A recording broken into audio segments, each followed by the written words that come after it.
अच्छा जी भाईजान भैन भरावो तुसी देख सकते हो जेड़ा ना ए बटर है ये तकरीबन जेड़ा ना 500 ग्राम बटर है ये नहीं आधा किलो उते अदरक लहसुन पा लिया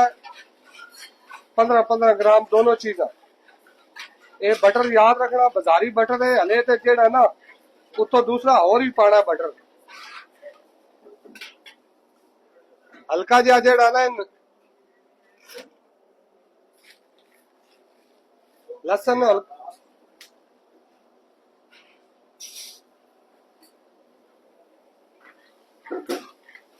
फ्राई कर लेना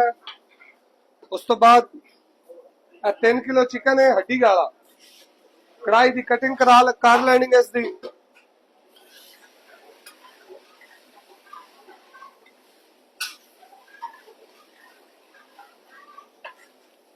चिकन में फ्राई कर लवांगे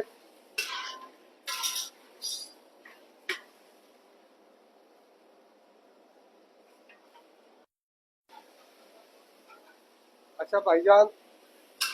चेक कर सकते हो हल्का चिकन जेड़ा ना फ्राई कर लेना मैं तो हर वीडियो दसदा कि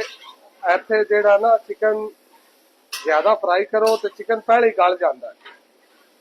ठीक है गल समझ आ रही है ना मेरी इस तो बाद ये पा लेने तो मिसाले 3 तो 4 मिसाले ज्यादा मिसाले नहीं है नमक 20 ग्राम नमक है 10 ग्राम लाल मिर्च पाउडर है और 3 ग्राम जेड़ा ना धनिया पाउडर है बटर चिकन ज्यादा स्पाइसी नहीं होएगा ये मत सोचना मैं 10 ग्राम मिर्च पा दी है तो इतना स्पाइसी कौन खाएगा हले तो बड़ा उतो जेड़ा ने इंग्रेडिएंट और बहुत पैने मतलब ड्राई फ्रूट वगैरह भी पैना इस तो बाद ਇਹਦੇ ਜਿਹੜਾ ਨਾ आधा किलो टमाटर है उबाल के ਜਿਹੜਾ ना ग्राइंड किया हुआ ज्यादा टमाटर नहीं दब देना क्योंकि ग्रेवी घट ही रखनी है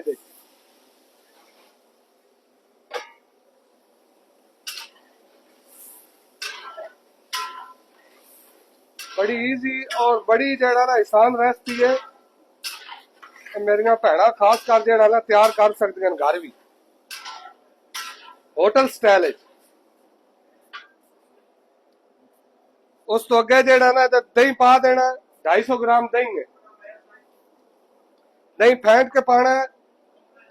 या मिक्सर मार लेना है दानेदार दही नहीं दब देना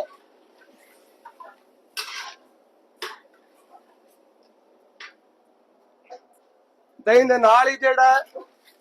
उत्तो ये काजू पा लेना ग्राइंड करके और बादाम ये दोनों चीजा जेड़ियां ना 150 ग्राम नो काजू और बादाम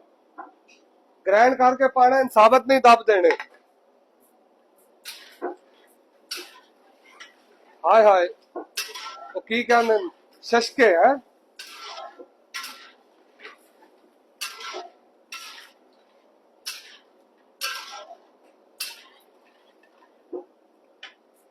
बटर चिकन की ग्रेवी जेड़ी है इन हल्का पका लेना ज्यादा जेड़ा ना चूल्हा नहीं खोलना इन चलाने रहना क्योंकि बादाम और काजू जेड़ा ना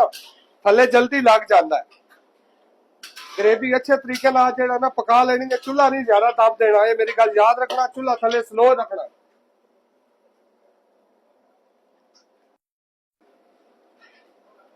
अच्छा भाईजान सर तुम चेक कर सकते हो बटर चिकन जेड़ा ना फाइनल रेडी हो गया इस तो बाद ये चुनतो जेड़ा ना मिसाले पाने हल्का जहा गर्म मसाला समझो 3 ग्राम और 3 तो 4 मिर्चा हरियां वो कट के पा लेनिया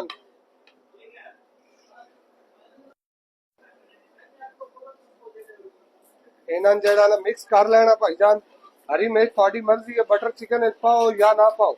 थोड़ी पा लो तो टेस्ट अच्छा हो जाता है उस तो बाद 300 ग्राम जेड़ा ना मक्खन है एक टिक्की जेड़ी है ना 150 ग्राम दी तो अलग पाना है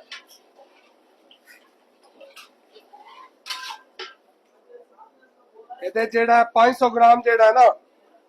क्रीम पा लेनी है यानी कि आधा किलो बटर चिकन क्रीम ज्यादा इस्तेमाल होती है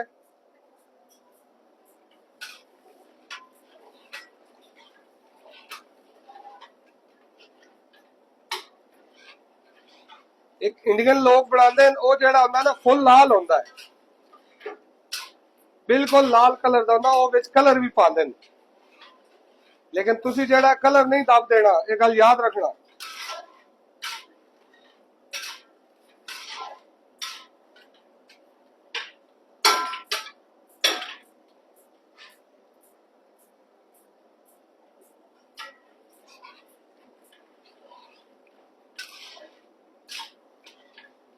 हमेशा की तरह मैं यही कहना अपने शेफ हजरात जितने भाई गए ना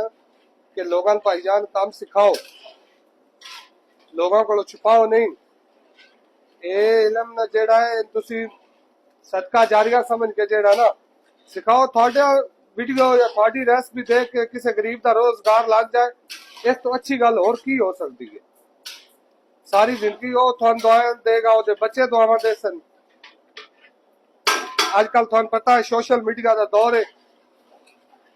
तुसी देख सकते हो क्रीम भी पक गई है। बटर चिकन जेड़ा ना फाइनल रेडी हो गया है, चूल्हा थले जेड़ा ना बंद कर देना है। कलर चेक कर सकते हो, बटर चिकन का कलर जेड़ा ना इस तरह होना चाहिए। अगर तुसी बटर ज्यादा इस्तेमाल करना चाहते हो तो इससे ज्यादा ही पा सकते हो। ठीक है ना, गल समझ आ रही है ना। और इंशाल्लाह अगली वीडियो आने का इंतजार करना, अगली वीडियो मिलांगे। अल्लाह ताला मेरे सब बहन भाइयों खुश रखे और आपने हिफ्ज़ो ईमान च रखे। ओके बाय, खुदा हाफिज। कैमरामैन साहब थोड़ा कलर चेक करा दो नजदीक करके।